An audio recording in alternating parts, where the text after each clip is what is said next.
The photograph trembled in Wade Harrison's calloused hands as the stagecoach rattled toward Silver Ridge, Montana territory. And he wondered if the woman stepping off the train in 3 hours would take one look at his weathered face and run straight back to Philadelphia. The year was 1882, and Wade had placed his advertisement in the matrimonial section of the newspaper 6 months ago, never truly believing anyone would respond to a 32-year-old cattle rancher with nothing but 2,000 acres of stubborn land and a log house that leaked when it rained. But respond someone had. Caroline Fletcher, a 27-year-old seamstress from Pennsylvania, had written him letters that made his chest tight with something he had not felt since before the war. Her words were careful and kind, painting pictures of a woman who wanted nothing more than a quiet life away from the crowded eastern cities, away from the smoke and the noise and the endless gray skies.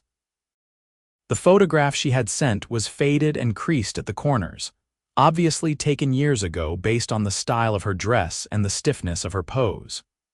The woman in the picture had light hair pulled back severely from her face, and her expression was solemn, almost frightened. Wade had carried that photograph everywhere for the past 4 months, tucking it into his shirt pocket close to his heart, memorizing every detail even though the image had grown more worn with each passing week. His best friend and ranch hand, Thomas Webb, sat across from him in the stagecoach, a knowing grin spreading across his sun-darkened face. Thomas was a few years younger than Wade, quick with a joke and quicker with a lasso, and he had been mercilessly teasing Wade about the mail-order bride for weeks now. "You going to stare at that picture the whole way to town?" Thomas asked, pushing his hat back on his head. "You have got it memorized by now, Wade. You could probably draw her face from memory." Wade carefully tucked the photograph back into his pocket. "Just want to make sure I recognize her at the station." "You are nervous as a long-tailed cat in a room full of rocking chairs," Thomas observed with a chuckle. "Never thought I would see the day Wade Harrison got rattled over a woman." "I am not rattled. Your hands are shaking." Wade looked down at his hands and realized Thomas was right. He clenched them into fists, then forced himself to relax. "What if she takes one look at me and decides she made a mistake? What if the life out here is not what she expected?" Thomas's expression softened. "Then you will put her right back on that train and wish her well." "But Wade, you have been writing to this woman for half a year now. She knows what she is getting into. She knows about the ranch, about the hard winters and the long days. If she was going to change her mind, she would have done it already." The stagecoach hit a rut in the road, jostling them both. Wade gripped the edge of the seat and stared out the window at the rolling Montana landscape. September had painted the aspens gold, and the mountains rose in the distance like ancient sentinels. This land had been his salvation after the war, after he had returned from fighting with nothing but nightmares and a profound need for silence. He had built his ranch from nothing, working until his hands bled, until exhaustion was the only thing that let him sleep at night. But lately, the silence had started to feel less like peace and more like loneliness. The house was too quiet. The evenings stretched too long.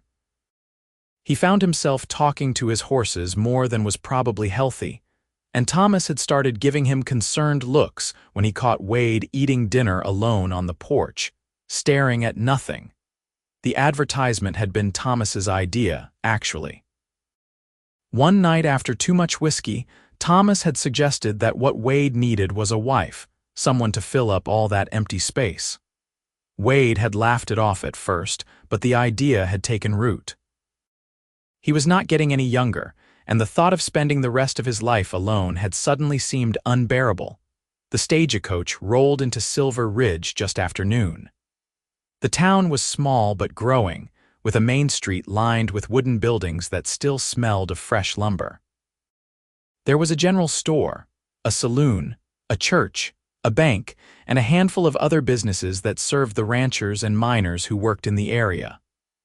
The train station sat at the edge of town, a modest structure with a platform where people gathered to send off loved ones or welcome new arrivals. Wade's stomach twisted as he climbed down from the stagecoach. He brushed the dust from his trousers and adjusted his hat, suddenly aware of how rough he must look. He had worn his best clothes, a clean shirt and his least worn boots, but he still felt like he carried the smell of cattle and horses with him everywhere he went. "The train is not due for another 2 hours," Thomas said, checking his pocket watch. "You want to get something to eat?" "Maybe a drink to settle your nerves," Wade shook his head. "I will just wait here. You are going to stand on this platform for 2 hours, if I have to." Thomas sighed but did not argue. He wandered off toward the general store, leaving Wade alone with his thoughts. The platform was mostly empty, just a few other people waiting for the train.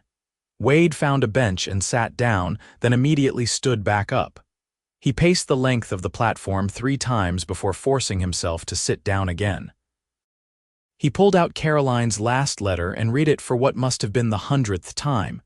Her handwriting was neat and elegant, the product of good schooling. She wrote about her excitement to see Montana, about her hopes for their future together. She wrote about how tired she was of the cramped boarding house where she lived, of the endless sewing work that left her fingers pricked and bleeding. She wrote about wanting a family, about wanting to build something that mattered. Wade had responded to each of her letters with his own clumsy attempts at correspondence.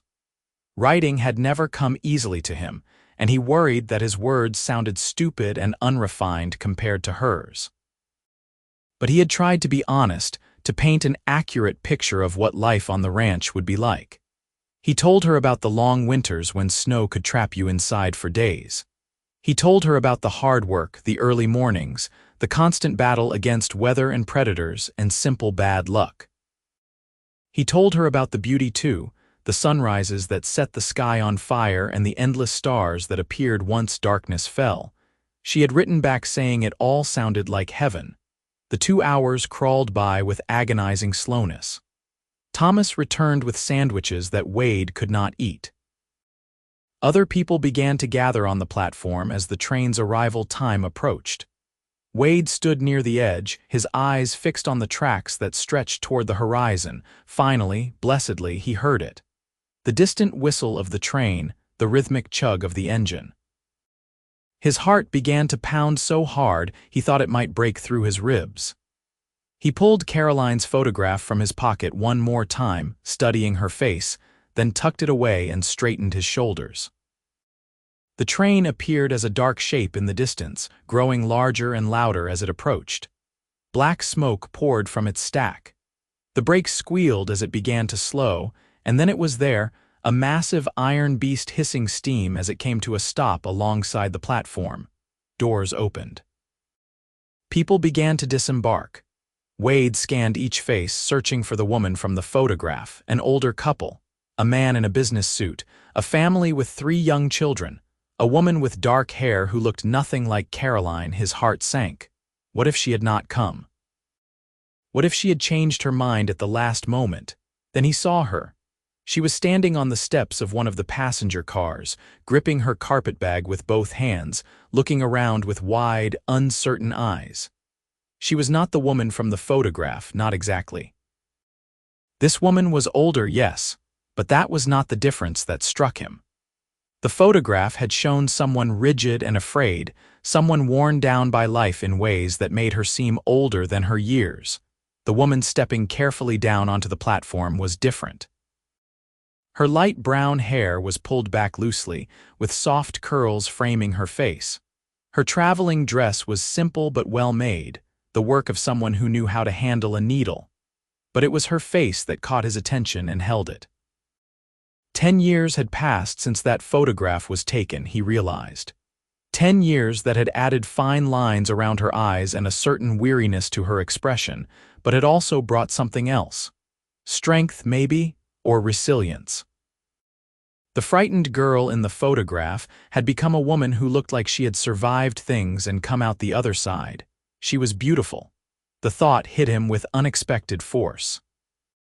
The faded photograph had shown him a face, but it had not prepared him for the reality of Caroline Fletcher standing 20 feet away, searching the crowd with anxious eyes.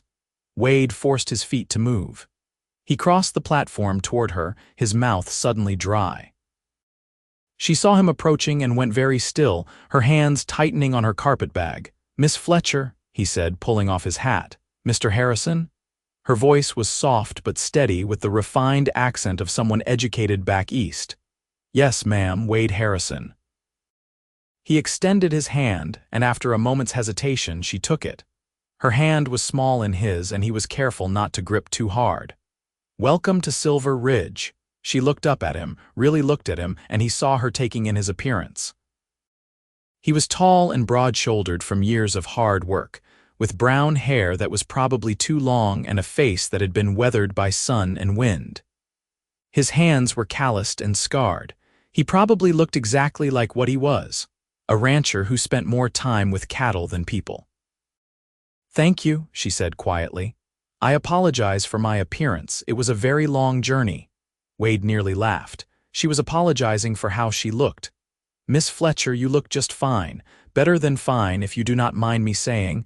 Your photograph must have been taken some time ago." Something flickered across her face. Embarrassment, maybe, or shame. "Yes, 10 years ago, actually. I should have sent a more recent one, but that was the only photograph I had. I understand if you are disappointed." "Disappointed?" Wade shook his head, surprised by her words. "Ma'am, that photograph did not do you justice. You look even better than I expected." She blinked at him, and for the first time a small smile touched her lips. "That is very kind of you to say. It is the truth." He glanced around the platform. "Do you have more luggage?" "Just one trunk." "It should be in the baggage car." Thomas appeared at Wade's elbow, grinning broadly. "This must be the famous Miss Fletcher. Thomas Webb at your service.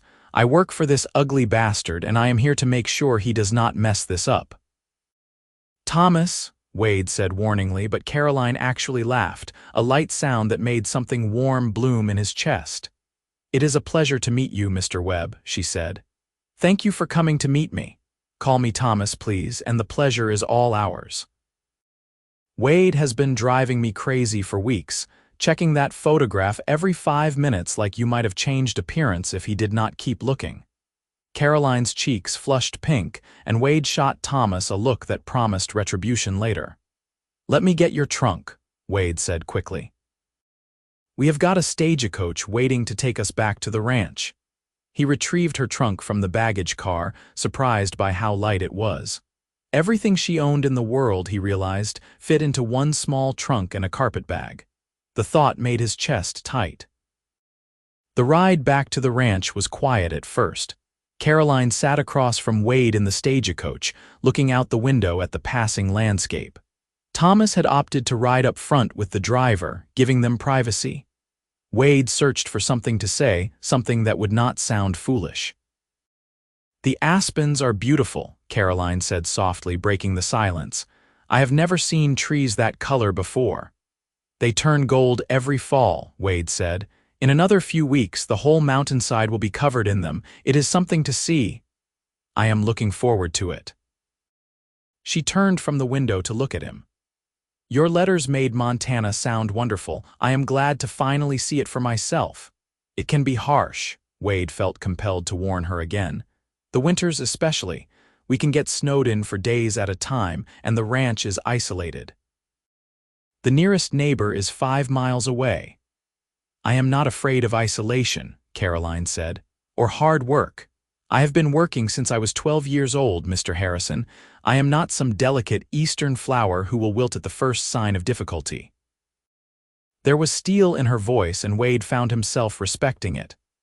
"I did not mean to suggest you were. I just want you to know what you are getting into." Her expression softened. "I appreciate your honesty, and please call me Caroline. If we are to be married, I think we can dispense with formalities." Married. The word hung in the air between them. They had discussed it in their letters, of course. That was the whole point of this arrangement. But hearing her say it out loud made it suddenly, startlingly real. "Caroline," he said, testing out her name, "and you should call me Wade." She nodded, and they fell into silence again, but it felt less awkward now. Wade found himself stealing glances at her, still amazed that she was real, that she was here. The photograph truly had not prepared him. It had shown him a face frozen in time, but it had not captured the way her eyes reflected the light coming through the stagecoach window, or the graceful way she held herself, or the little crease that appeared between her eyebrows when she was thinking about something. The ranch appeared as the sun began its descent toward the mountains. The house was not much to look at, just a sturdy log structure with a stone chimney and a wide porch. But Wade had built it with his own hands, and he kept it in good repair. There was a barn, a stable, several corrals, and a bunkhouse where Thomas and the two seasonal hands stayed. Cattle dotted the rolling hills, and beyond them rose the mountains, their peaks already white with early snow. Caroline stepped down from the stagecoach and stood very still, taking it all in. Wade held his breath, waiting for her reaction. "It is beautiful," she said finally. "Wade, it is absolutely beautiful." Relief flooded through him. "It is not fancy." "I do not want fancy." She turned to him with a smile that transformed her face. "I want real, and this is real." Thomas helped carry her trunk inside while Wade showed Caroline around. The house was simple but clean.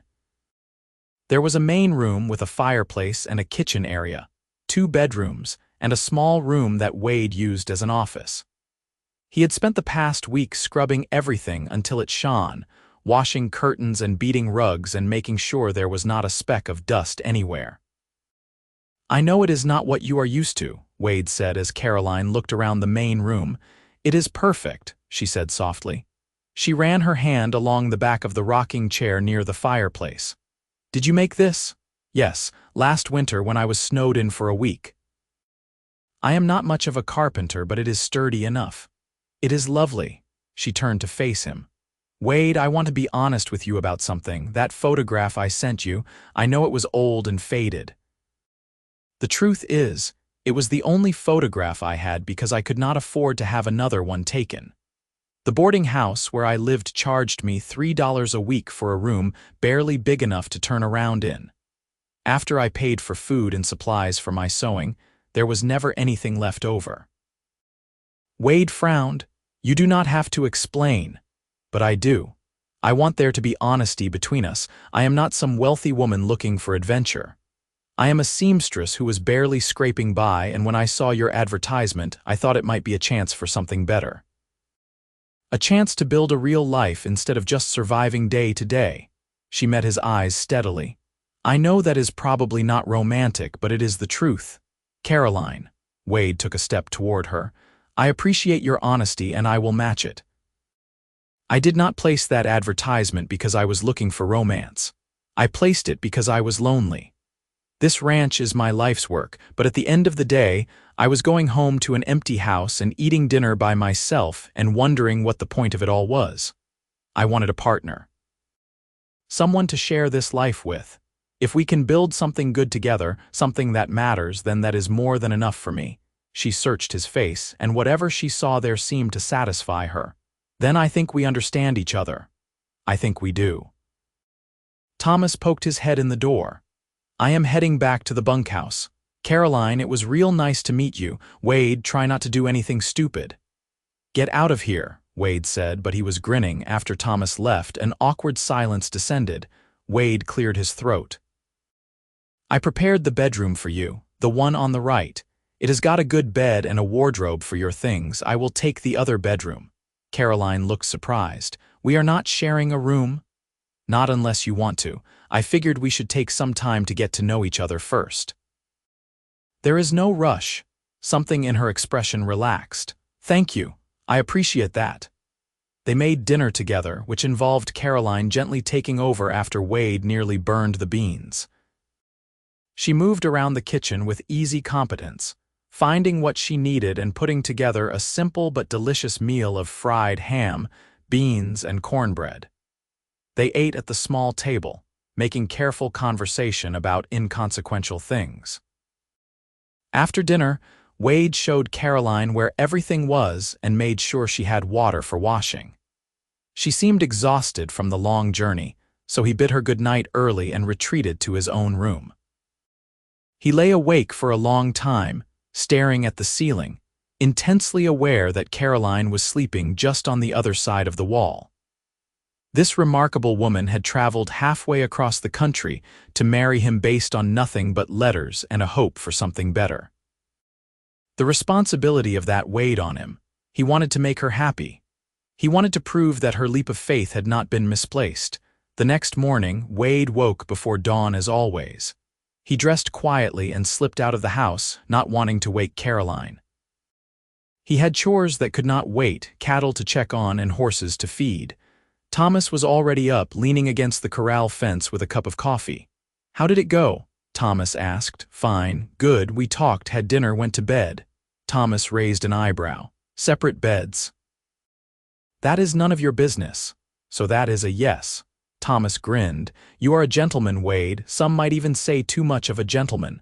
I am not going to rush her, she just got here." "I am not saying you should rush her, I am just saying she traveled a long way to marry you. She is probably expecting an actual wedding at some point." Wade had been thinking about that. "I figured we could go into town next week, see the preacher, make it official, if that is what she wants." "You might want to ask her what she wants instead of guessing." Wade scowled. "When did you become an expert on women?" "I am not an expert, but I have got eyes, and I can see that you are already half in love with her." The words hit Wade like a physical blow because they were true. He barely knew Caroline, but something about her had already worked its way under his skin. The way she had looked at his ranch with genuine appreciation instead of disappointment, the quiet strength in her voice when she talked about her past, the smile that had transformed her face from merely pretty to genuinely beautiful. "It is too soon for that," Wade said. "Maybe. Or maybe when you know." Thomas clapped him on the shoulder. "Come on. Those cattle are not going to feed themselves." They worked through the morning, checking on the herd and fixing a section of fence that had come loose. Wade kept glancing back toward the house, wondering if Caroline was awake, what she was doing, if she was having second thoughts in the bright light of day. When he finally made it back to the house around noon, he found Caroline on the porch, wearing a simple work dress with an apron tied around her waist. She had a basket of green beans beside her and was snapping them into a bowl. "Good morning," she said, looking up with a smile. "I hope you do not mind. I found these in the garden and thought I would prepare them for dinner." "That is fine. That is good." Wade climbed the porch steps, suddenly aware of how dirty and sweaty he was. "I should have mentioned the garden. I am not very good at keeping it up. It just needs some attention. The soil is good and you have got a nice variety of vegetables planted. I used to help my mother with her garden when I was young." A shadow crossed her face. "Before she died." Wade leaned against the porch railing. "I am sorry, that must have been hard." "I was 14. My father had died the year before, so when my mother passed, I was alone. I went to live with my aunt in Philadelphia, but she made it clear I was a burden. As soon as I was old enough, I left and found work as a seamstress." She kept her eyes on the beans, her hands moving with practiced efficiency. "I learned quickly that I could not rely on anyone but myself." "You do not have to do that anymore," Wade said quietly. "Rely only on yourself, I mean. You have got me now." She looked up at him, and her eyes were bright with something that might have been tears. "That is a nice thing to say." "I mean it." He did mean it, he realized. This woman had been alone and struggling, and something fierce and protective rose up in him at the thought. "You are not alone anymore, Caroline." She set down the bowl of beans and stood up, crossing the porch to stand in front of him. Up close, he could see the gold flecks in her hazel eyes. "Thank you," she said softly, "for giving me a chance at this, at her real life." "Thank you for taking that chance." The words felt inadequate, but they were all he had. They stood there for a moment, just looking at each other, and Wade felt the air between them shift into something charged and alive. Then Caroline stepped back, breaking the spell. "You should probably wash up before lunch," she said, her voice a little unsteady. "You smell like cattle," Wade laughed, surprised and delighted. "Yes, ma'am, I will do that." The days developed into a rhythm. Wade worked the ranch with Thomas and the two seasonal hands, doing the endless work that kept a cattle operation running. Caroline took over the house and the garden, cooking meals that were better than anything Wade had eaten in years, and slowly bringing order to spaces that had been neglected for too long. She hung curtains she had sewn herself, organized the pantry, and somehow made the house feel like an actual home instead of just a place where Wade slept. In the evenings, they would sit together on the porch, watching the sun set over the mountains and talking about everything and nothing. Wade learned that Caroline loved to read, but had owned only 3 books because she could not afford more. He learned that she had a quick wit and a surprising sense of humor once she relaxed enough to show it. He learned that she was afraid of chickens, which he found endlessly amusing, and that she could sing beautifully when she thought no one was listening.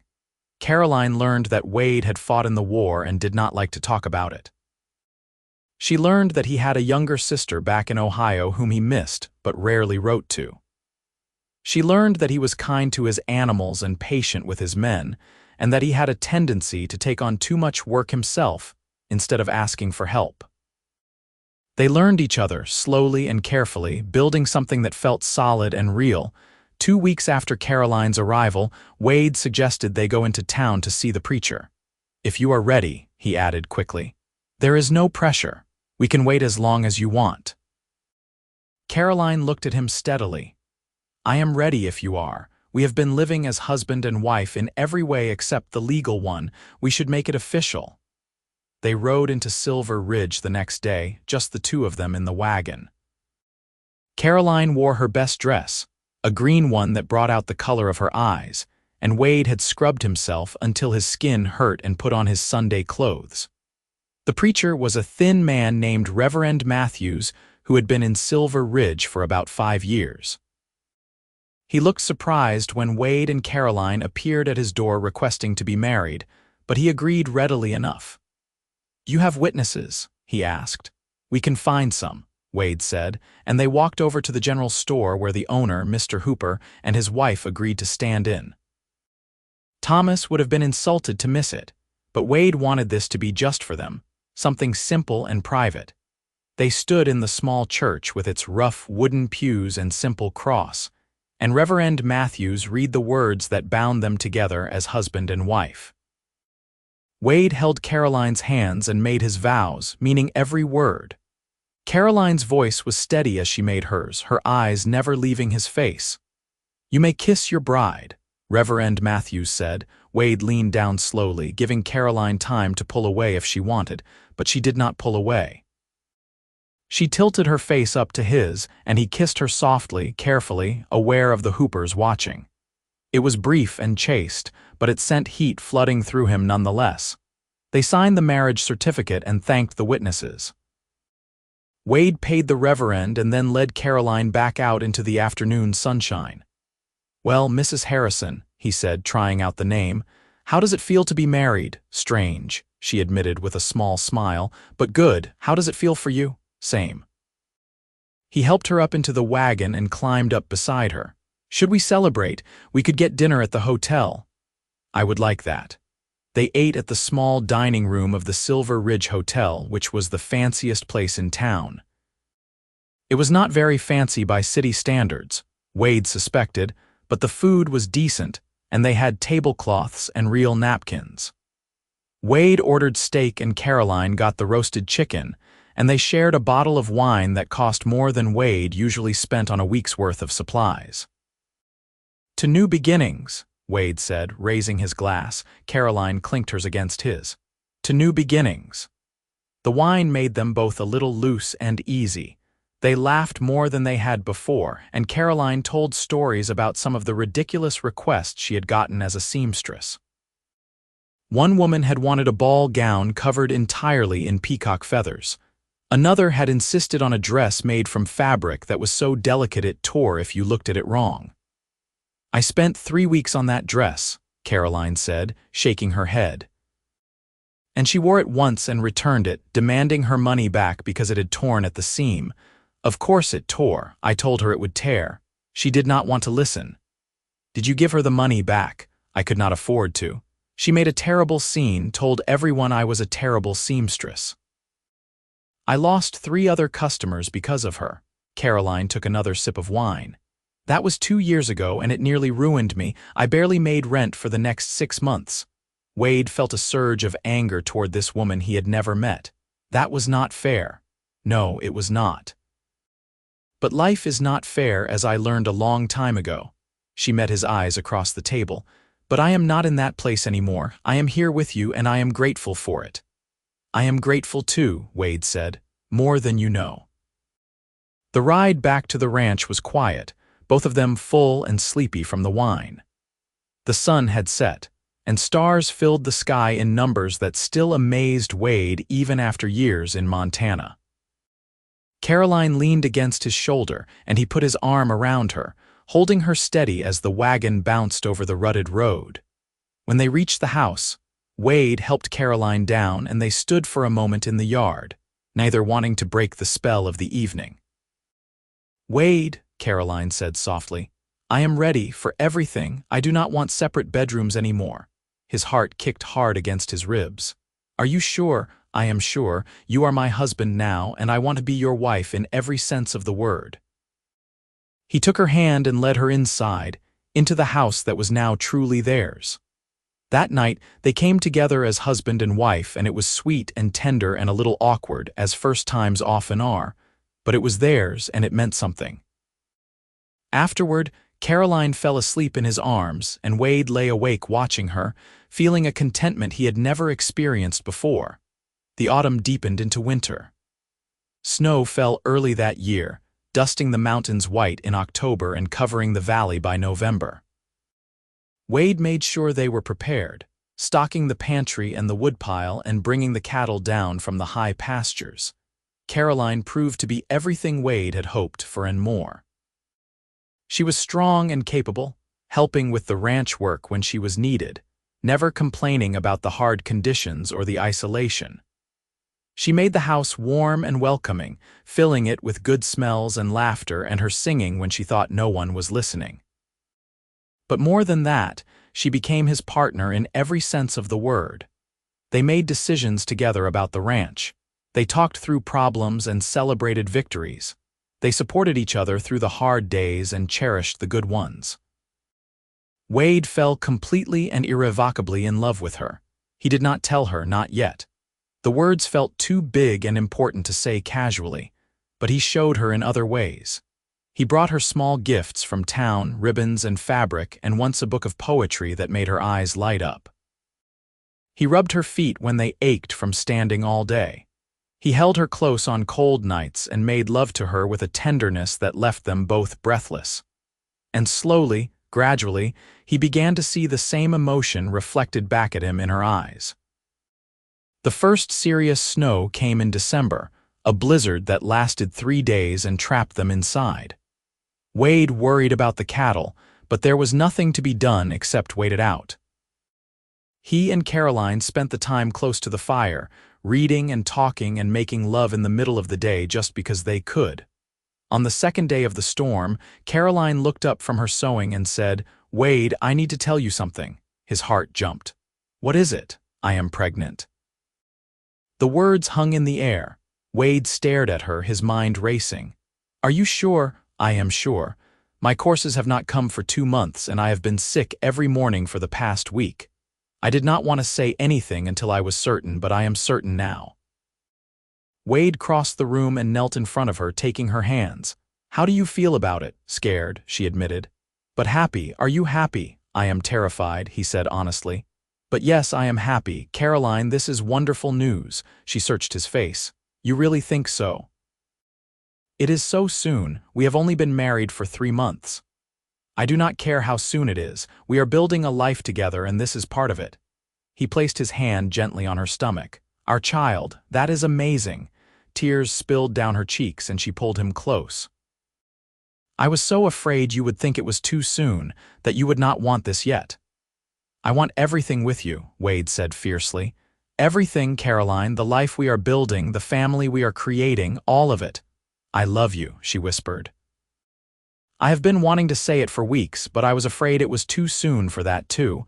"It is not too soon." He pulled back to look at her, cupping her face in his hands. "I love you too." I think I have loved you since that first day at the train station when you stood there looking nervous and brave at the same time." She laughed through her tears. "I was so scared. I thought you would take one look at me and be disappointed because I looked so much older than my photograph. That photograph did not show me who you really are. It did not show me your strength or your kindness or the way you make everything better just by being there. You are so much more than some faded picture, Caroline. You are everything."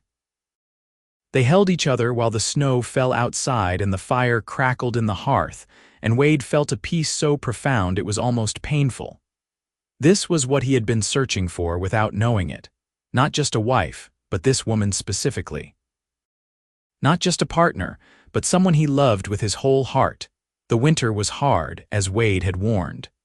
There were days when the temperature dropped so low that simply walking from the house to the barn left him half frozen. They lost a dozen cattle to the cold despite Wade's best efforts. But they made it through together.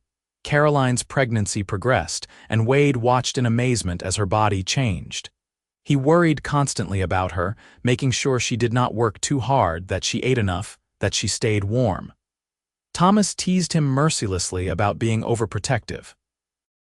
"She is pregnant, not made of glass," Thomas said one day in early March. "You are going to drive her crazy if you keep hovering." "I am not hovering. You followed her to the chicken coop yesterday to make sure she did not strain herself collecting eggs. She could have slipped on the ice."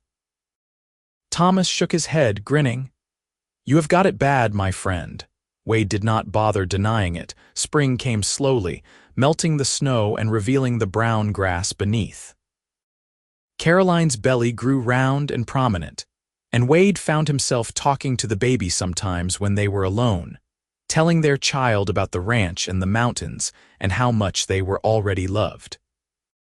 "You are going to be a wonderful father," Caroline said one evening as they sat on the porch watching the sunset. "I hope so. I do not know the first thing about being a father. You will learn. We both will." She took his hand and placed it on her belly. "Feel that? The baby is moving." Wade felt a flutter beneath his palm and his breath caught. "That is our baby." "That is our baby," Caroline confirmed with a smile. The baby came in late June, after a labor that lasted 16 hours and nearly killed Wade with worry. The midwife from town, Mrs. Crawford, stayed with Caroline through the whole ordeal while Wade paced the porch like a caged animal. Thomas tried to distract him with work, but Wade could not focus on anything except the sounds coming from the bedroom. When the baby's cry finally rang out high and strong, Wade nearly collapsed with relief. Mrs. Crawford appeared a few minutes later, wiping her hands on her apron. "You have got a son," she said with a tired smile, "and your wife is doing fine. She is asking for you." Wade pushed past her into the bedroom. Caroline lay in the bed, looking exhausted but radiant, holding a small bundle wrapped in a blanket. She looked up as he entered, and her smile was like the sun coming out. "Come meet your son," she said softly. Wade crossed the room on shaking legs and sat carefully on the edge of the bed. Caroline pulled back the blanket to reveal a tiny red face, eyes squeezed shut, miniature fists waving in the air. "He is perfect," Wade whispered. "Caroline, he is perfect. Would you like to hold him?" Wade was terrified he would drop the baby or hold him wrong, but he carefully took the small bundle from Caroline and cradled him against his chest. The baby was so light, so fragile. Wade had never felt anything like the overwhelming rush of love and protectiveness that swept through him. "Hello, son," he said quietly. "I am your father, and I promise I am going to do everything I can to keep you safe and happy." The baby yawned, showing pink gums, and Wade felt his heart melt completely. "What should we name him?" Caroline asked. They had discussed names but had not decided on anything definite. Wade looked down at his son, trying to imagine what name would fit this tiny person. "How about James?" he suggested. "After my father, James Harrison." Caroline tested it out. "I like it. James Harrison it is."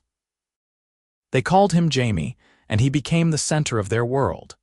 Wade learned how to change nappies and soothe a crying baby and function on very little sleep.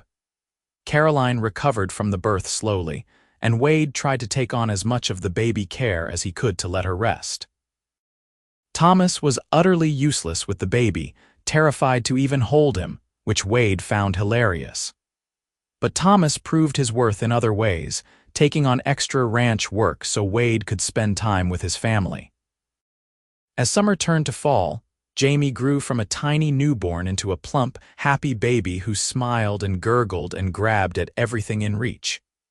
Wade could not believe how much he loved this small person, how every little milestone felt like a miracle. One evening in September, almost exactly a year after Caroline had first arrived, they sat on the porch together. Jamie was asleep in Caroline's arms, and the sunset was painting the sky in shades of orange and pink. "Do you ever miss Philadelphia?" Wade asked. Caroline shook her head. "Not even a little bit. Everything I could ever want is right here. Even though life is hard out here, even though we do not have fancy things or go to parties or have any of the things you would have in the city, especially because we do not have those things." She shifted Jamie in her arms and leaned against Wade's shoulder. "Do you know what I had in Philadelphia? A cold room in a boarding house where I could hear everything the neighbors did through the thin walls. A job that left my fingers bleeding and my eyes strained. No friends, no family, no one who cared whether I lived or died. I was surviving, Wade, but I was not living." She gestured at the ranch spread out before them. "This is living. Waking up next to the man I love, raising our son, building something that matters. Yes, it is hard work. Yes, we have struggles, but it is real and it is ours, and I would not trade it for anything." Wade kissed the top of her head. "I am glad you answered my advertisement. I am glad you sent me that first letter. Do you still have it? That first letter I sent you, I do, and all the others." "I kept every single one, so did I," Caroline smiled. "Sometimes I read them and remember what it was like before we knew each other, before I knew that you would become the most important person in my life." "You are the most important person in mine," Wade said. "You and Jamie, my whole world." "We are very lucky," Caroline said softly. "So many people never find this, never find someone who makes them feel complete." "I know. Believe me, I know." They sat in comfortable silence as the sun disappeared behind the mountains and stars began to appear overhead. Jamie stirred and made a small sound in his sleep, and Caroline rocked him gently until he settled again. "Wade," she said after a while. "Yes, I think I might be pregnant again." Wade sat up straight, looking at her in surprise. "Really? Are you sure?" "Not completely sure yet, but I think so. It feels the same as it did with Jamie." "How do you feel about that? Is it too soon?" Caroline laughed. "I thought you said there was no such thing as too soon." "I know, but Jamie is only 3 months old. That is going to be a lot of work." "I can handle it, and I will have you to help me, right? Always," Wade promised. "No matter what." The years flowed past like water. Caroline was indeed pregnant again, and their daughter Emma was born the following summer. She looked like Caroline, with the same hazel eyes and light brown hair, and she had her mother's stubborn determination from the very beginning. The ranch prospered. Wade expanded the herd and built a new barn. He hired more hands and earned a reputation as a fair employer and a skilled rancher. Money was never abundant, but there was always enough, and more importantly, there was stability and security. Caroline sewed clothes for the family and for neighbors who paid her, building a small income of her own. She tended her garden, which grew more elaborate each year, and she filled the house with love and laughter and the chaos that came with raising children. 2 more children followed Emma. Another son, Samuel, and finally a daughter they named Grace. The house that had once been too big and too quiet became filled with noise and life. Wade watched his children grow with amazement. Jamie grew into a serious, thoughtful boy who loved animals and wanted to be a rancher like his father. Emma was fierce and independent, always getting into trouble and testing boundaries. Samuel was the peacemaker, gentle and kind. Grace was the baby, spoiled and adored by her older siblings. Through it all, Wade and Caroline's love deepened and matured. They had their disagreements, of course. They fought about money and discipline and 100 other small things that couples fight about. But they always worked through it, always came back to the foundation they had built together. On their 10th anniversary, Wade took Caroline into town for dinner, leaving the children with Thomas, who was probably going crazy with 4 children under the age of 9. They ate at the same hotel where they had celebrated their wedding, and Wade pulled a small package from his pocket. "What is this?" Caroline asked, surprised. "Open it." She carefully unwrapped the paper to reveal a small velvet box. Inside was a gold locket on a delicate chain. "Wade, it is beautiful," she breathed. "Open it." She opened the locket to find 2 tiny photographs inside. One was a recent picture of Wade and Caroline together. The other was a group picture of all 4 children. "So you always have us close to your heart," Wade said. "The way I always carried your photograph close to mine." Caroline's eyes filled with tears. "I cannot believe you remember that." "I remember everything about those first days, how nervous I was, how sure I was that you would be disappointed, how you looked stepping off that train, more beautiful than any faded photograph could ever show." "I was so scared," Caroline admitted. "I kept thinking about that old photograph I had sent you, how it was 10 years old and barely showed what I really looked like anymore. I thought you would take one look at me and feel cheated. Instead, I took one look at you and thought you looked even better than I could have imagined." Wade took her hand across the table. "That photograph showed me a face, Caroline, but it did not show me you. It did not show me the woman who would become my partner and my best friend and the mother of my children. It did not show me the person I would love more than I ever thought it was possible to love another human being." "Wade Harrison, you are going to make me cry in the middle of this restaurant," Caroline said, but she was smiling through her tears. "I do not care. Let everyone see how much I love my wife." They finished dinner and walked out into the cool September evening. Silver Ridge had grown over the past 10 years, adding new buildings and new residents. But the fundamental character remained the same, still a small frontier town serving the ranchers and miners who worked the land. "Do you ever think about what your life would have been like if you had not placed that advertisement?" Caroline asked as they walked. "Sometimes. I would probably still be alone in that house, talking to my horses and driving Thomas crazy. What about you? Do you think about what your life would have been like if you had not answered?" "I would probably still be in that boarding house, sewing until my fingers bled, growing older and lonelier with each passing year." She shuddered.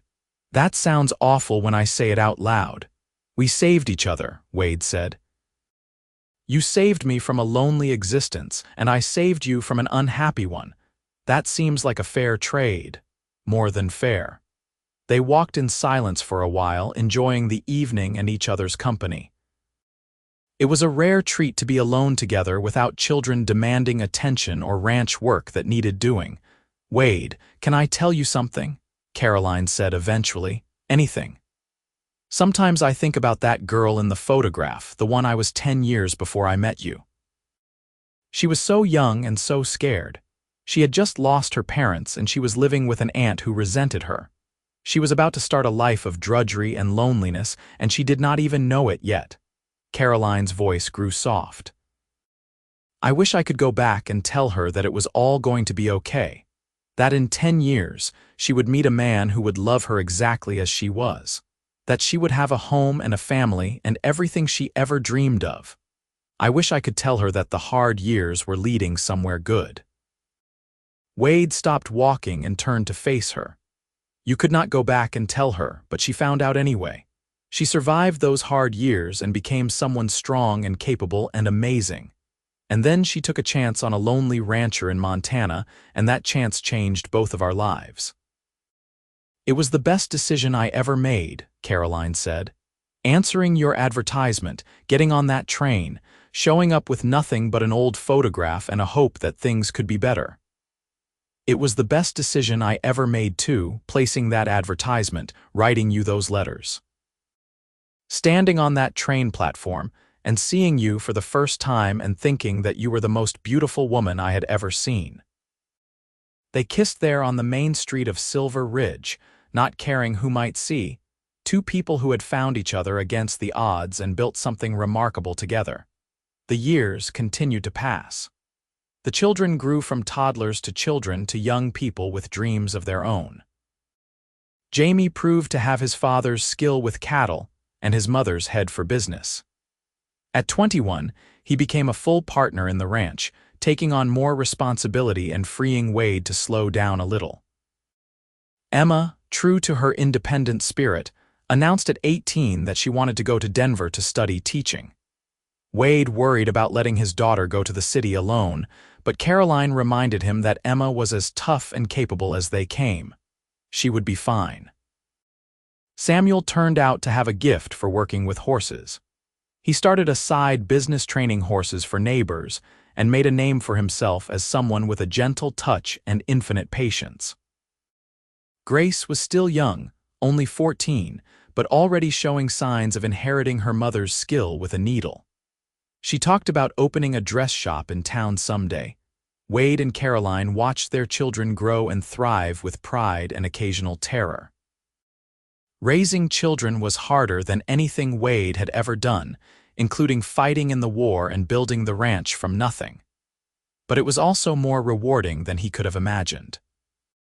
On a summer evening when Wade was 52 and Caroline was 47, they sat on the porch together, just as they had done countless times over the past 20 years. The children were all out, Jamie working late, Emma away at school, Samuel at a neighbor's ranch looking at a horse, and Grace at a friend's house. "It is quiet," Caroline observed. "Too quiet," Wade agreed. "Remember when we used to dream about having an evening to ourselves?"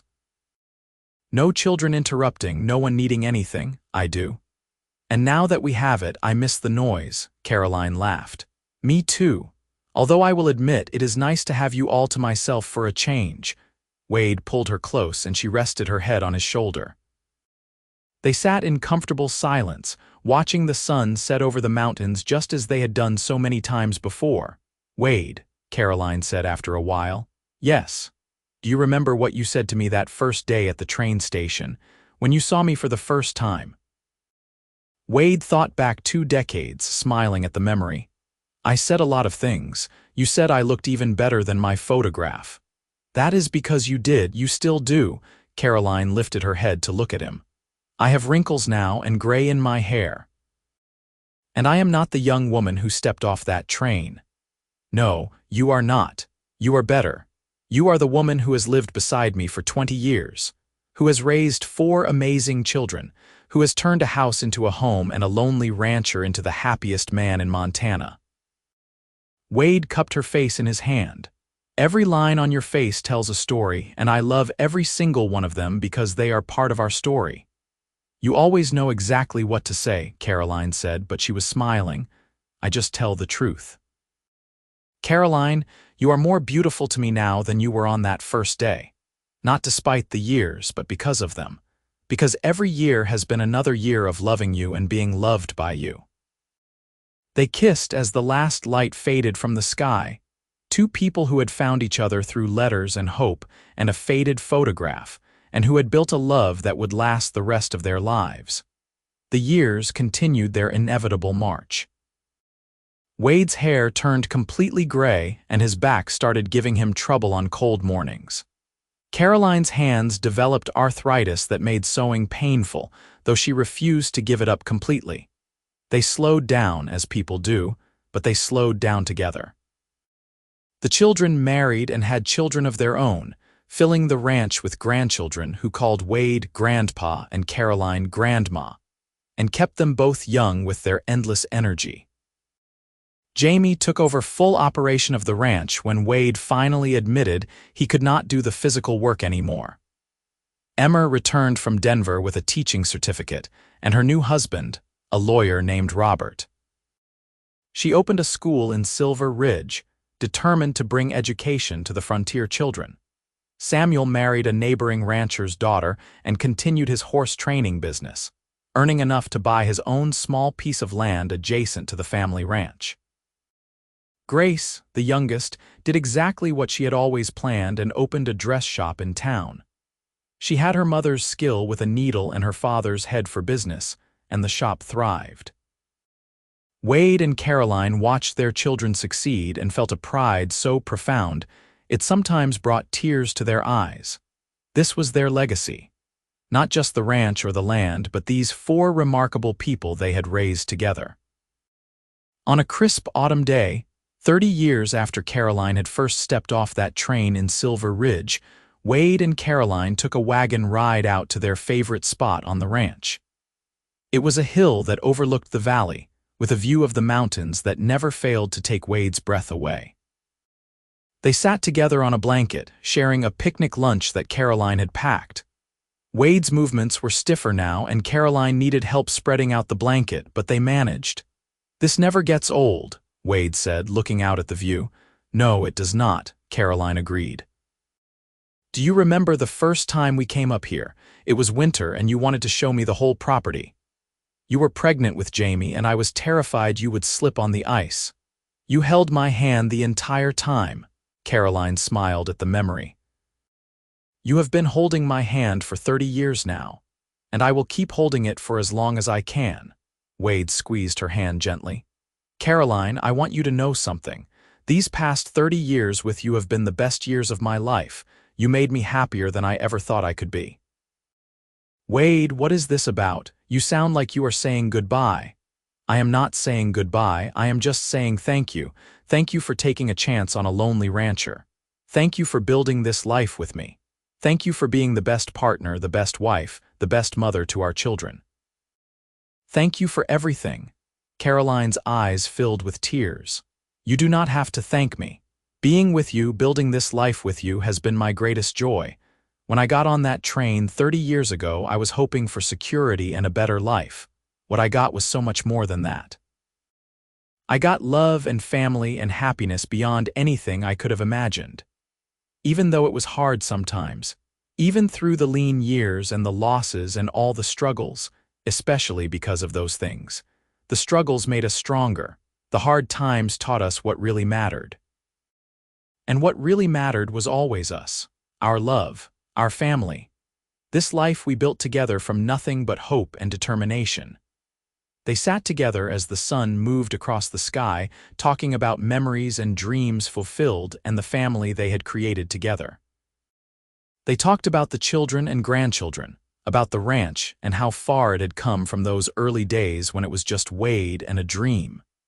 As the afternoon shadows lengthened, Wade helped Caroline pack up the picnic and load everything back into the wagon. His movements were slow and careful, his joints protesting, but he did not complain. They drove back to the house in comfortable silence, each lost in their own thoughts. The house was full of noise when they arrived. The children had gathered for Sunday dinner, as they often did, bringing their families with them. Grandchildren ran through the house, their laughter ringing out. The women were in the kitchen preparing food, and the men were on the porch talking about cattle prices and weather.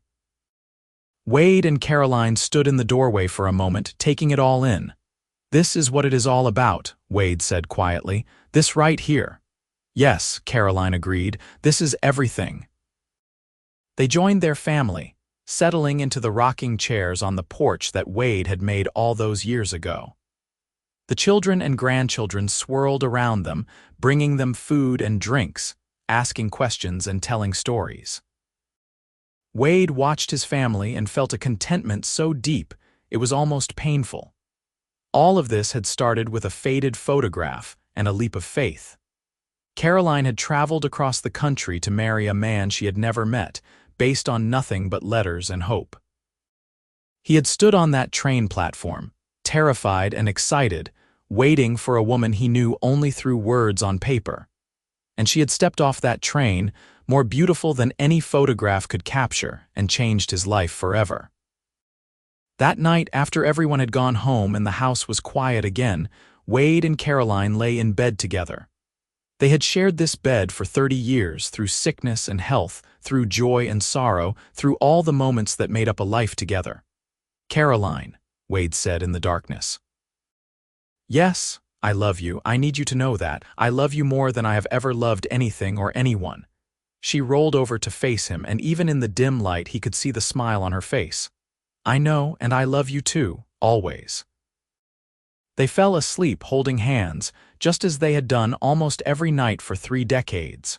Wade woke early, as he always did, with light just beginning to creep through the curtains. Caroline was still sleeping beside him, her breathing soft and even.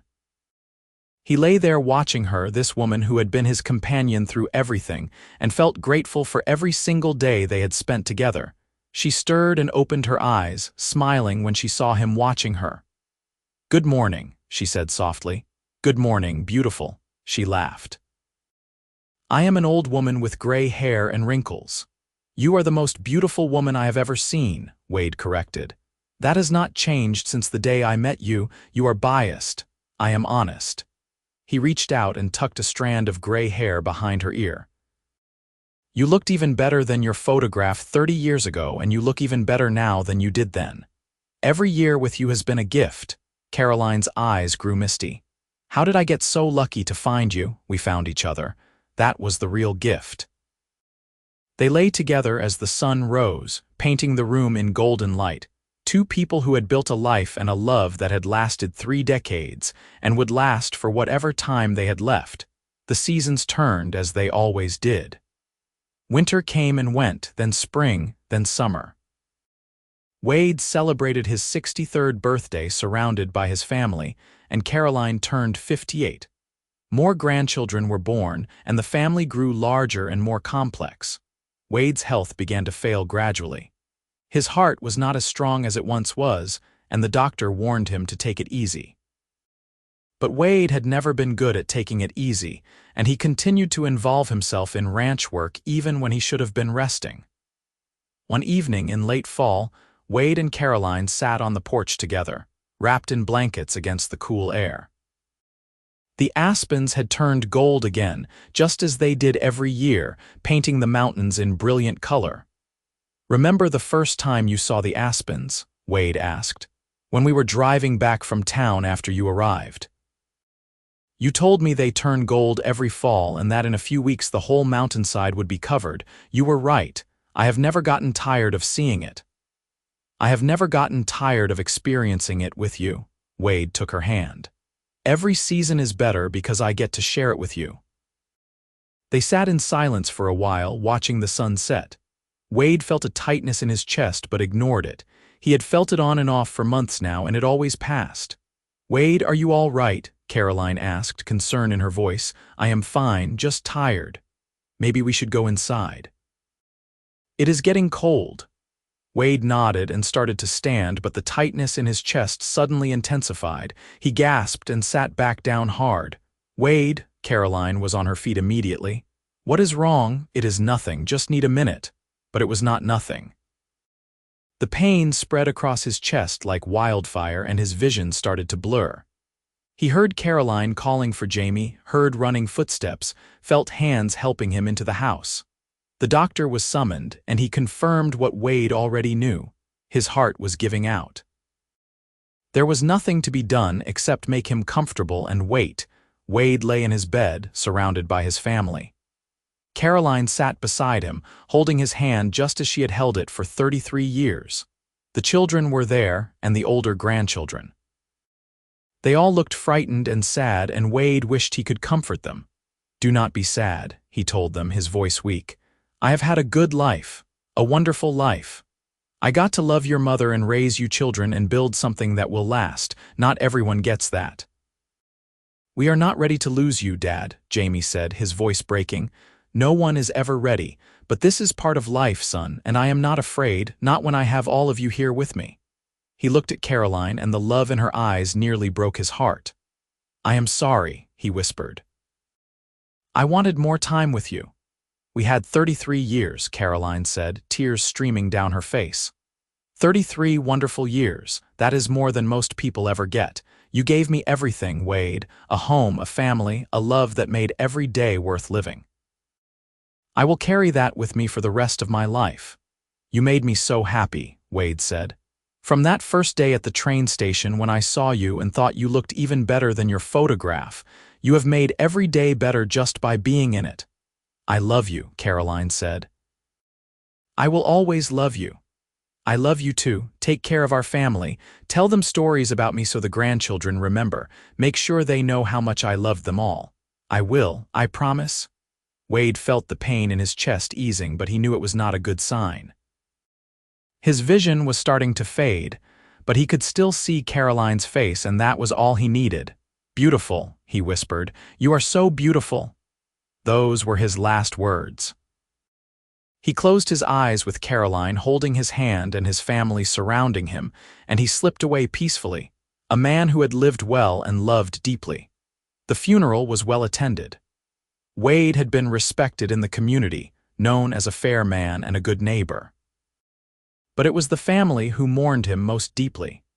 Caroline moved through the days following his death in a fog of grief, functioning because she had to but feeling like half of herself was missing. But she kept her promise.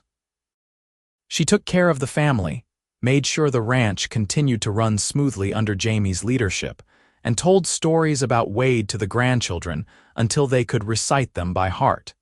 She told them about the advertisement and the letters. She told them about the faded photograph that was 10 years old and how Wade had said she looked even better in person. She told them about their wedding in the small church and their first years together learning to be partners. She told them about the births of their children and the growth of the ranch and 1,000 small moments that made up 33 years of marriage. And through the telling, she kept Wade alive in their memories. Caroline lived for another 12 years after Wade's death. She watched more grandchildren be born and even a few great-grandchildren. She saw the ranch continue to prosper under Jamie's leadership and Emma's school become a permanent fixture in Silver Ridge. She saw Samuel's horse training business grow into something remarkable and Grace's dress shop expand into a second location. She lived to see the 20th century arrive, a new era that Wade had not lived to see. But she felt him with her always, in the house they had shared and the land they had built together and the family that was their legacy. When Caroline finally passed away peacefully in her sleep at the age of 70, she was buried next to Wade on the hill that overlooked the valley, the spot where they had picnicked so many times over the years. The entire family gathered for the funeral, 3 generations strong, all of them products of the love between a lonely rancher and a brave seamstress who had taken a chance on each other. At the funeral, Jamie stood up to speak. He was 55 now, weathered and gray like his father had been, with children and grandchildren of his own. "My parents met because of a faded photograph and some letters," he told the gathered crowd. "My mother sent my father a picture that was 10 years old and worn at the edges, and she was terrified he would be disappointed when he saw her in person. But my father, he took one look at her stepping off that train and told her she looked even better than her photograph. And he never stopped thinking that. For 33 years of marriage, he looked at her every day like she was the most beautiful thing he had ever seen." Jamie's voice grew thick with emotion. That is the kind of love they had. The kind that started with hope and grew stronger with every passing year. The kind that built a family and a legacy that will last for generations. We are all here because 2 people decided to take a chance on each other, and I think that is pretty remarkable. He looked at his mother's casket and then at his father's grave marker beside it. "Thank you, Mom and Dad, for everything, for loving each other, for loving us, for building something beautiful out of courage and determination and faith. We will make sure your story is never forgotten." And it never was. The story of Wade and Caroline Harrison became family legend, passed down from generation to generation. The story of the faded photograph and the cowboy who said she looked even better. The story of 2 people who found each other across the miles and built a love that lasted a lifetime. Their great-great-grandchildren still run the ranch today, working the same land that Wade claimed over a century ago. The house has been expanded and modernized, but the original log structure that Wade built with his own hands is still there, preserved as a reminder of where it all began. And in the main room of that original structure, hanging on the wall in a place of honor, is a faded photograph in a simple frame.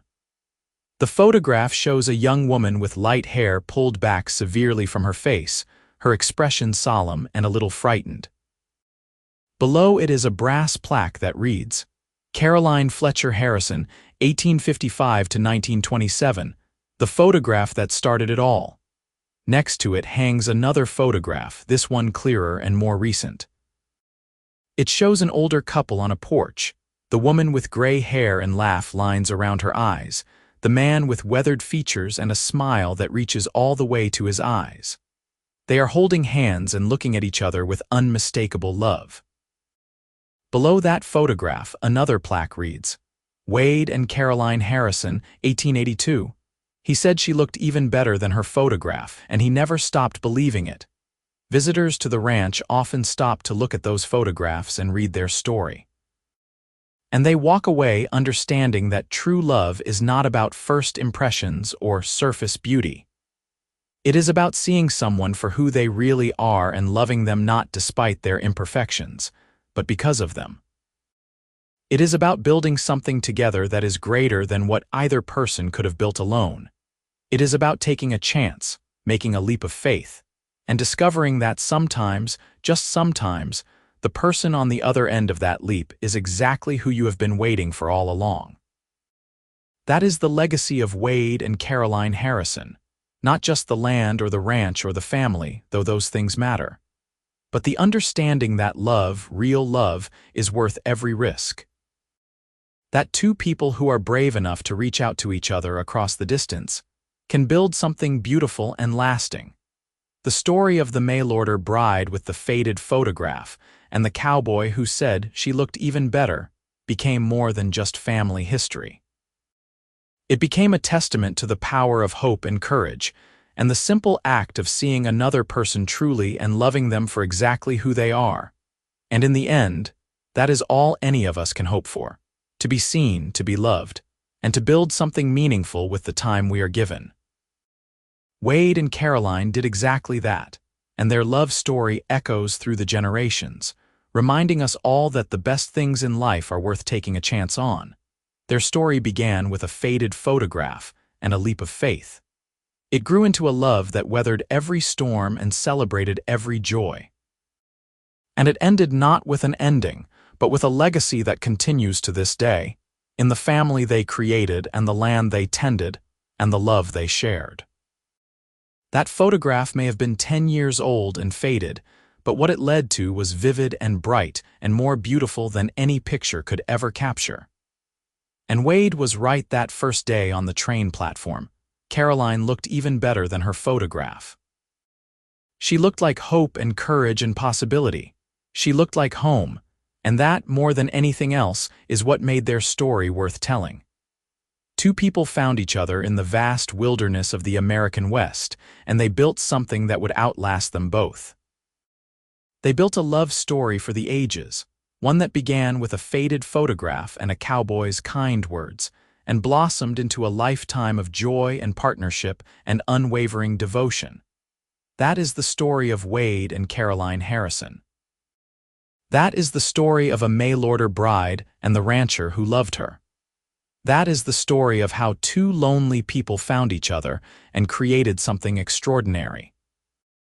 And it all started because Wade Harrison looked at a woman stepping off a train and had the wisdom to see past the faded photograph to the remarkable person standing in front of him. He saw her courage in coming west alone.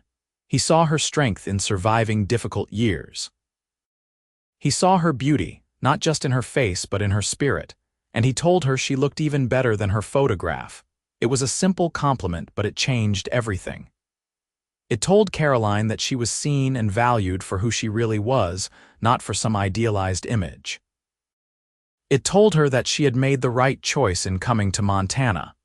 It told her that maybe, just maybe, this could be the beginning of something wonderful, and it was.